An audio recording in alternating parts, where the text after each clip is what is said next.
IAS mains हो गया और उसका इंटरव्यू कॉल भी हो गया। और इंटरव्यू कॉल के बाद में जब सिलेक्शन की लिस्ट आई तो सिलेक्शन की लिस्ट में हिंदी मीडियम के अंदर पूरे भारत में उसकी सेकंड रैंक थी।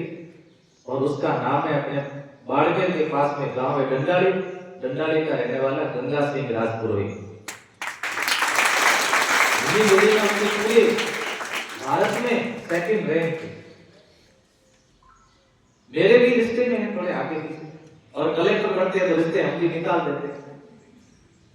कौन आया तो हमें बताई दी। मैंने कहा फोटो दो सोशल मीडिया पे, हम बताई देते हैं। तो उनके पापा से बात की नीम सिंह जी से। नीम सिंह जी ने कहा कि फोटो तो गंगेरो मैगुड़ी को, गंगा सिंह को क्या बोलते थे, गंगो, मेरे पास में भी नहीं है। गंगा सिंह जी से खुद से बात की, उन्होंने कहा कि मैं तो सोशल मीडिया चलाता ही नहीं हूं, मेरे पास में फोटो नहीं है। एक काम करो, घर पे स्कूल का फोटो पड़ा है, वो आप डाल दो, या फिर मैं अभी कोई नया खिंचवा के दे देता हूं। आप उस समय देखना उनका स्कूल का फोटो वायरल हुआ। और वो जो लड़का दूसरे वाला, वो कांस्टेबल के लिए मेहनत करता है और उसका सिलेक्शन कांस्टेबल का हो जाता है। उसका नाम है पृथ्वी सिंह। जब गंगा सिंह वहां से आईएएस बनने के बाद जब जोधपुर से बाड़मेर की तरफ आ रहे थे, तो सीधी सी बात है, जब आईएएस आ रहा है कितना स्वागत समारोह हो रहा था। तो पचपदरा थाने के आगे आके उन्होंने गाड़ी रोकी। उन्होंने कहा इस थाने में मेरा रोक पार्टनर है, इस थाने में लोगे। हाँ, एक बार सीएस साहब को भी लगा कि भाई नवचेनिक आईएएस है, तो अपन ने तो साफा माला मंगाया नहीं और थाने में आ गए। उन्होंने कहा नहीं, मेरा स्वागत नहीं करना, कांस्टेबल पृथ्वी सिंह का है। पृथ्वी सिंह आ गया कि मैं नहीं कर। दोनों गले मिले और उन्होंने कहानी अपनी बताई कि हम दोनों साथ में रहते थे। अब आप सोचो, यदि गंगा सिंह कांस्टेबल तक सीमित रहता तो आज क्या होता? कांस्टेबल गुजरात के अंदर कलेक्टर है, अभी वो वित्त विभाग के अंदर डिप्टी चेयरमैन है, पूरा राज्य देखते हैं। यही हमारे अंदर ताकत तो है। प्रतिभा कहां जन्म लेती है बताओ? कोई कहते हैं साहब प्रतिभा तो ब्राह्मण के घर जन्म की है, क्षत्रिय के घर जन्म की है, वैश्य के घर जन्म की है। प्रतिभाएं किस कुछ नहीं देखती हैं। प्रतिभा जन्म जाते हैं, बस उसको तराशा नहीं जा रहा सही तरह से, और सही तरह से तराशा नहीं जा रहा है, उसका हम कुछ नहीं कर सकते। मैं भीमरा कार्यक्रम के अंदर गया, कहां से थी आपको बताऊं, भीमरा में एक बच्चे ने जो स्पीच दिया, मुझे इतना अच्छा लगा, बोलने का उसका तरीका, लहजा, मुझे लगा ये बच्चा प्रतिभाशाली। मैंने उसको कहा, मैंने कहा इस बच्चे को यदि आप मेरे पास आरएस करने के लिए भेजते हो तो मैं आप इस बच्चे का रहना खाना और पूरी फीस फ्री कर दूंगा, सिर्फ आप ये बच्चे को मेरे पास में भेजोगे। लेकिन मेरे पास उन्होंने बच्चे को नहीं भेजा। बच्चे को किसकी तैयारी करने के लिए भेजा? बीएसटीसी की तैयारी करने के लिए भेजा, मेरे पास नहीं भेजा। और बीएसटीसी की तैयारी कहां कर रहा? वही भीमरा। मैंने जब उससे संपर्क किया तो कहते नहीं सर, आरएस सफर बहुत लंबा सफर है। कितना लंबा है? बहुत लंबा सफर है, इससे हमारा पार नहीं पड़ेगा। आखिर हम जाकर के कहां अटक जाते हैं? हमारी इकोनॉमिक कंडीशन पे जाकर के अटक जाते हैं कि हमारी इकोनॉमिक कंडीशन इतनी वीक होती है कि हम ये नहीं कर पाते। मैं कहता हूं इसमें से जितने बैठे हैं ना, आपको किसी को आरएस नहीं बनना, आपको किसी को आईएएस नहीं बनना, लेकिन एक काम जरूर करना। एपीजे अब्दुल कलाम साहब ने कहा था कि लक्ष्य बड़ा और बड़ा सोचना, सपने बड़े देखना, और इसके अलावा अगर आप सपने छोटे देखते हो तो कलाम साहब कहते हैं कि छोटे सपने देखना ही पाप है। मैं आज आप सबको ये कह के जरूर जाऊंगा कि जीवन में कुछ भी करना पाप मत करना। और वो पाप क्या है? छोटे सपने देखना। मुझे तो चतुर्श्रेणी कर्मचारी बनना है, मुझे तो कांस्टेबल बनना है, मुझे तो पटवारी बनना है, मुझे तो ग्राम सेवक बनना है। कैसे बनोगे? मेरे समय तो गाइडेंस नहीं था, लेकिन मैंने उसी समय 2005 में ये सोच लिया था कि मैं आरएस बनूंगा। बस सोचने का एक कारण था, हमारे परिवार में 7-8 पीढ़ी के अंदर एक एसडीएम थे, बाद में वो एडीएम बने, तो हमें वहां से प्रेरणा मिली। वो जब घर आते थे तो उनका रुतबा वगैरह हम देखते थे तो हमें ऐसा लगता था कि अपने को बढ़ना तो एसडीएम में बढ़ना। परिवार में एक दूसरे के प्रति ईर्ष्या भी होती है थोड़ी बहुत। काके एसडीएम तो अपने एसडीएम, काके डॉक्टर तो अपने डॉक्टर। अभी मैं मंच पे बैठे बैठे फेसबुक खोली तो फेसबुक पर एक पत्रिका का लेख आया। लेख में लिखा कि पिपाड़ के पास में एक शिक्षक ने अपने बच्चे को एमबीबीएस करने के लिए भेजा यूक्रेन। उनके ऊपर हो गया 10 लाख का कर्जा। उस शिक्षक ने अपने साथियों को कहा कि अब मैं ज्यादा दिन जीऊंगा नहीं, तो उनके साथियों ने उसको हल्के में लिया, मजाक में। ऐसे थोड़े हो सकता है, सेकंड ग्रेड टीचर लगा वो, और वो कर्जे से दुखी होकर के उसने उसी स्कूल के अंदर सुसाइड कर लिया, उसी स्कूल के अंदर उसने आत्महत्या कर ली। जिम्मेदार कौन है? क्या वो बाप जिम्मेदार है जिसने अपने बेटे के लिए 10 लाख रुपए लगे, या वो बेटा जिम्मेदार है जो यूक्रेन गया डॉक्टरी करने के लिए? अब यहां पर दिक्कत आती है कि इसको इसमें से जिम्मेदार किसको ठहरा? बाप का फर्ज है कि मेरा बेटा कहे कि मुझे एमबीबीएस करना है तो पैसा खर्च करेगा। अब बाप ने उसको किस आधार पर भेजा है? मैं नागरिकता स्कूल में पढ़ता था, वहां की पीटीआई थे। एक दिन मेरे को कहा कि सर 1 लाख रुपए उधार दो ना, 2 कीमती ब्याज। मैंने कहा 2 कीमती ब्याज क्यों ले रहे हो? मैं ब्याज देता नहीं हूं ब्याज की।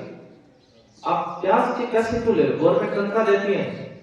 कि सर मैं बीच में बर्बाद हो गया। कैसे? कि मेरे बच्चे को मैंने यूक्रेन भेजा एमबीबीएस करने के लिए, ये अच्छा हुआ कि मैं उसको जिंदा कर लिया। ऐसा क्या हो यूक्रेन में? कि सर वो वहां पर नशा सीख गया था और नशे में उसने वहां पर कर्जा ले लिया, और जब मैं वहां गया तो मेरे बच्चे को वहां के लोगों ने लाने नहीं दिया। उन्होंने कहा पहले पैसे भर, तो मैंने उधर उधर करके पैसे भरे, मेरे बच्चे को वापस लाया। अब बताओ ये स्थिति है। हम लोग क्या करते हैं? बस तू करता है, पड़ोस में डॉक्टर है मेरा बच्चा भी डॉक्टर बनेगा, पड़ोस में आईएएस है मेरा बच्चा भी आईएएस बनेगा। ऐसा आपको नहीं कहना। मेरे यहाँ आने से आपको आईएएस की तैयारी नहीं करनी, डॉक्टरी इंजीनियर की तैयारी नहीं करनी। आपको सपने बड़े देखने हैं। सपने बड़े देखते हो तो छोटे पे अपना सिलेक्शन हो जाएगा। मेरा सबसे पहले सिलेक्शन ग्राम सेवक में हुआ था, और जबकि ग्राम सेवक की नौकरी मुझे पसंद ही नहीं।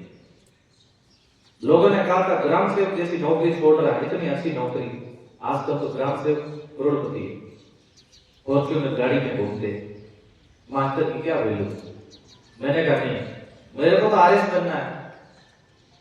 दूसरी बार सेकंड ग्रेड की भर्ती आई तो मैंने उसके लिए फॉर्म भरा। मुझे पहली राजस्थान में सेकंड ग्रेड की भर्ती थी, अपना तो उससे कोई लड़ा करने नहीं था।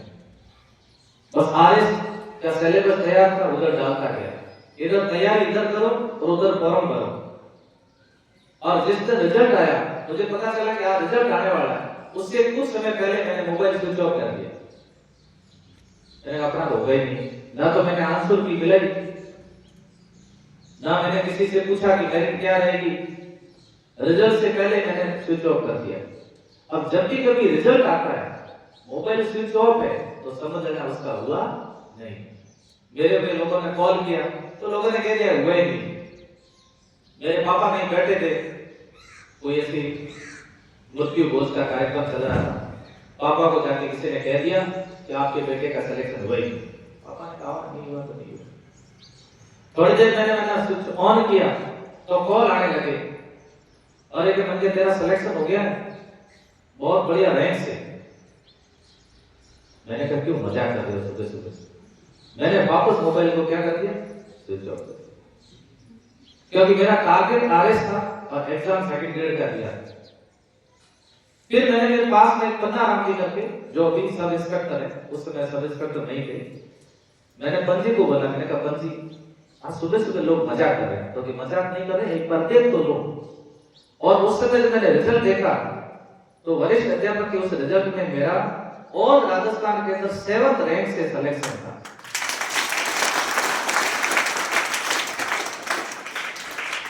ये बात जब मैंने वापस बताई तो लोग मेरे पापा के पास में वापस चले गए और उन्होंने कहा कि पहले जो बात थी वो झूठी है, आपके बेटे का सिलेक्शन हो गया 7th रैंक से।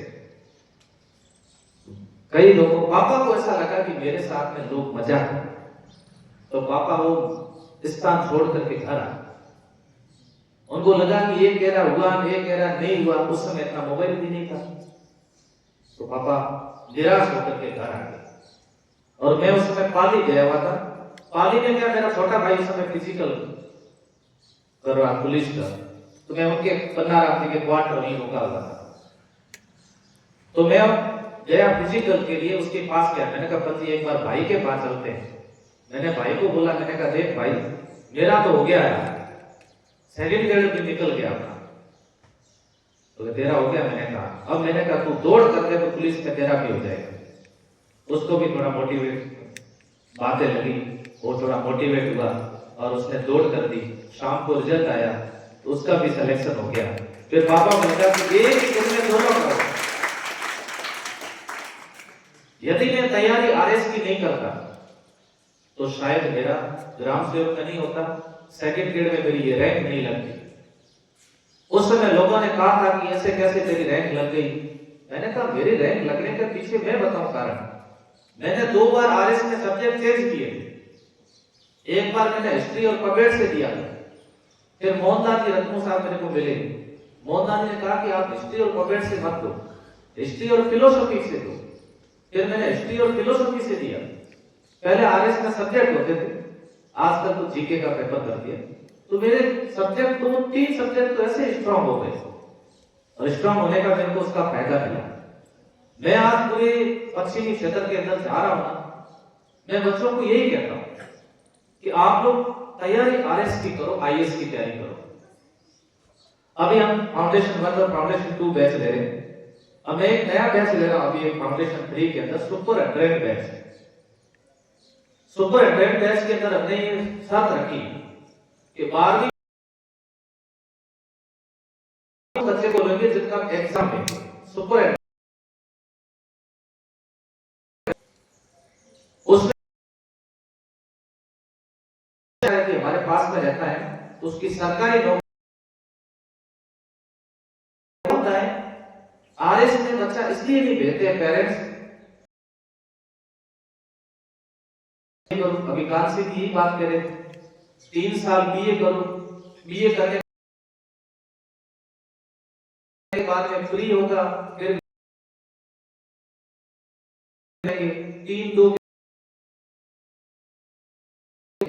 तो फिर क्या होगा। इसलिए यदि कोई आरएस की तैयारी करते हैं, मैं काम से कि आपको भी बता दूं, आप स्कूलिंग से जुड़े हुए हो और प्रतियोगी परीक्षा हो सकता है कि इतना आप एमबीबीएस वाला आपके बच्चे नीट में, सीयूटी में खूब निकल रहे हैं। आरएस का जब ये रिजल्ट आया ना, आप आरएस और आईएएस का रिजल्ट, अब आपने आईएएस का रिजल्ट इस बार देखा हो तो 3 का बता दो। तो फर्स्ट रैंक आईएएस में किसकी थी? अनुज अग्निहोत्री की थी। आप यूट्यूब पे उसका वीडियो देखना, वो क्या था? डॉक्टर था। 2nd rank engineer. तो 3 रैंक में देखो सर 3 इसको छोड़ो, आरएस पे आते। आरएस की बात करता हूं।